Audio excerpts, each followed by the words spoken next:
Hi there, I'm G, and welcome to Cozymeal Studios. Today we are making Birria Ramen. Enjoy a hot bowl of birria with bouncy ramen noodles immersed in a birria broth and served with a supple, soft-boiled egg, bright cilantro, and onions. It's the perfect way to use up some leftover birria. But before we begin, make sure you give this video a thumbs up, subscribe to our channel, and turn on that notification bell for more recipes from us. To get started, we are going to make the soft-boiled eggs. First, bring a small pot of water to a boil.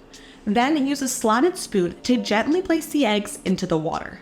Then lower the heat to a gentle boil. Let the eggs cook for 6.5 minutes.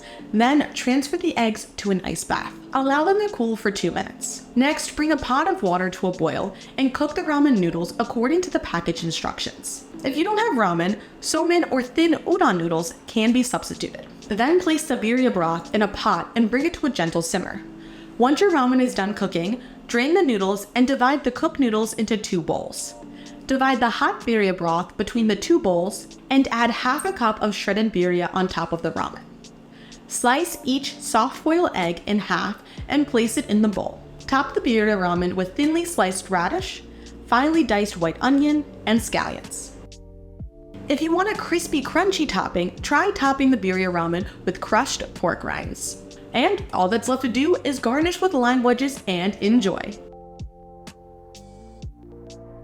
If you want the full recipe, then check out the description box below, or head to cozymeal.com/recipes, where you will certainly find this recipe and so much more. Make sure you hit that like button and subscribe for more recipes from Cozymeal Studios. And I don't know about you, but I am so excited to see what is coming up next. See you again soon.